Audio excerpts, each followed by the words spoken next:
Perkenalkan, nama saya Mirna Salsya Putri. Saya dari kelas PGMI 3A dengan NIM 2481070009. Oke. Di sini saya ingin mempresentasikan hasil jawaban UAS saya, yaitu mata kuliah perencanaan pembelajaran. Nomor 1 itu analisis kurikulum dan pengembangan program. Sebagai guru kelas 4 Madrasah Ibtidaiyah dengan tema Kayanya Negeriku, pendekatan ini relevan dengan kurikulum merdeka yang menggunakan capaian pembelajaran atau CP dan alur tujuan pembelajaran atau ATP. Nah, yang pertama itu ada atau A, identifikasi capaian pembelajaran fase B.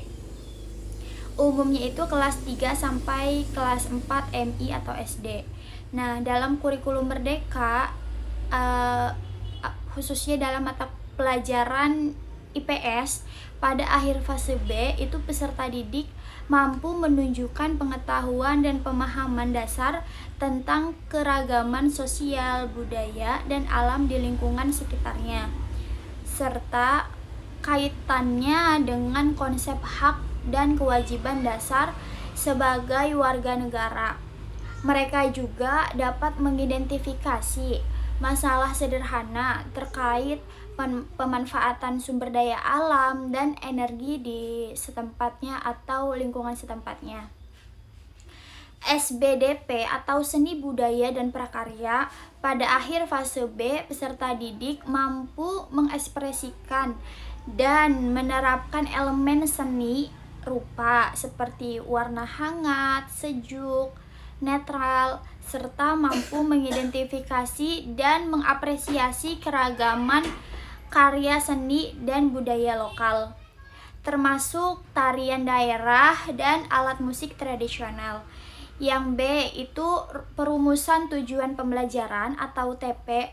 Berdasarkan CP tersebut ada 3 TP operasional dan terukur yang relevan dengan tema Kayanya Negeriku. Peserta didik dapat mengidentifikasi minimal 3 jenis sumber daya alam di lingkungan sekitar dan manfaatnya. Peserta didik dapat menjelaskan hubungan antara ketersediaan sumber daya alam dengan jenis pekerjaan di daerahnya. Dan peserta didik dapat membuat gambar atau kolase rumah adat atau tarian daerah dari suku yang berbeda sebagai bentuk apresiasi keberagaman budaya atau yang sering kita sebut itu SBDP. Kemudian yang C itu rancangan alur tujuan pembelajaran atau ATP sederhana. Nah, ada alur sederhana untuk 3 pertemuan. Pertemuan pertama itu fokus pada tujuan pembelajaran pertama, yaitu identifikasi sumber daya alam. Kegiatannya itu observasi lingkungan atau media, diskusi kelompok tentang jenis dan manfaat sumber daya alam, presentasi hasil identifikasinya. Kemudian pertemuan kedua itu fokus pada tujuan pembelajaran yang kedua, yaitu hubungan sumber daya alam dan pekerjaan. Kegiatannya itu analisis studi kasus daerah, misalnya daerah pantai dengan gunung, dan diskusi tentang profesi yang relevan dan membuat daftar pekerjaan. Pertemuan yang ketiga itu fokus pada tujuan pembelajaran ketiga, yaitu apresiasi budaya atau SBDP. Kegiatannya itu pengenalan keberagaman rumah adat atau tarian daerah, demonstrasi teknik kolase sederhana, dan pembuatan karya kolase individu. Nah, kemudian jawaban nomor 2 itu pengembangan perangkat pembelajaran modul ajar. Pilih tujuan pembelajaran yang pertama, yaitu peserta didik dapat mengidentifikasi minimal 3 jenis sumber daya alam di lingkungan sekitar dan manfaatnya. Oke. Identifikasi sumber daya alam. Tujuan pembelajarannya itu peserta didik dapat mengidentifikasi minimal 3 jenis sumber daya alam di lingkungan sekitar dan manfaatnya. Alokasi waktunya itu 2 jam pelajaran atau JP. Nah, langkah-langkah kegiatan pembelajarannya itu, yang pertama itu ada pendahuluan. Pendahuluannya itu 10 menit. Guru membuka pelajaran dengan salam, doa, dan pengecekan kehadiran siswa atau orientasi. Guru juga melakukan apresiasi dengan bertanya tentang lingkungan sekitar, seperti sawah, laut, gunung, dan apa yang dapat ditemukan di sana. Kemudian kegiatan intinya itu 50 menit. 50 menit. Yang pertama itu ada eksplorasi. Jadi guru itu menayangkan video atau gambar tentang berbagai sumber daya alam di Indonesia. Media pembelajarannya itu proyek atau gambar. Nah, kemudian diskusi kelompok. Jadi siswa itu dibagi dalam kelompok untuk mengidentifikasi sumber daya alam dari media yang sudah ditampilkan atau pengalaman pribadi. Jadi sumber belajarnya itu dari buku paket tema 9 kelas 4 lingkungan sekitar.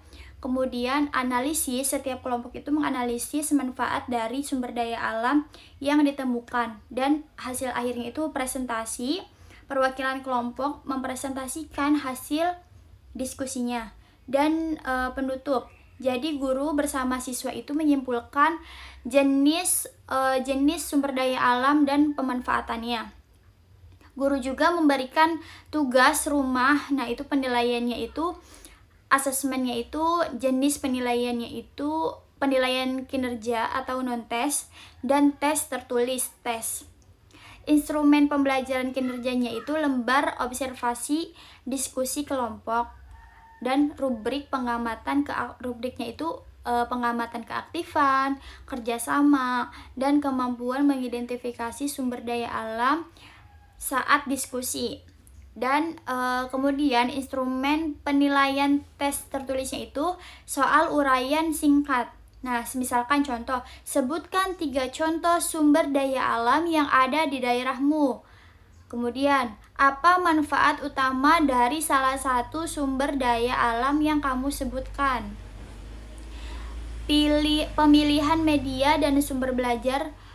Media pembelajarannya itu gambar atau foto, jenis-jenis sumber daya alam, atau berupa video. Nah, alasan media visual konkret itu karena dapat membantu siswa MISD memahami konsep abstrak sumber daya alam dengan lebih mudah. Dan sumber belajarnya itu dari buku guru dan buku siswa tema 9 kelas 4 Kayaknya Negeriku dan lingkungan sekitar. Alasannya sumber belajar ini tuh relevan dengan kurikulum dan konteks siswa serta mudah diakses. Oke. Nomor 3 atau jawaban nomor 3 yaitu evaluasi dan refleksi pembelajaran. A. Evaluasi keberhasilan perencanaan. Perencanaan pembelajaran berfokusnya itu pada efektivitas modul ajar itu sendiri, bukan hanya hasil dari belajar siswanya saja. Cara evaluasinya itu, guru melakukan refleksi pasca pembelajaran dengan menggunakan instrumen seperti jurnal mengajar atau angket umpan balik singkat untuk siswa dan rekan guru. Parameter yang digunakannya itu ketercapaian tujuan pembelajaran. Apakah sebagian besar siswa mencapai tujuan pembelajaran yang dirumuskan atau yang sudah direncanakan oleh guru? Kemudian efektivitas media atau sumbernya itu, apakah media video atau gambar membantu siswa itu lebih paham materi gitu dibanding dengan yang kita sudah jelaskan? Manajemen waktunya itu, apakah alokasi waktu sudah efektif untuk setiap tahapan kegiatan pembelajaran? Relevansi aktivitasnya itu, apakah aktivitas yang dirancang itu sudah memuat partisipasi aktif siswa?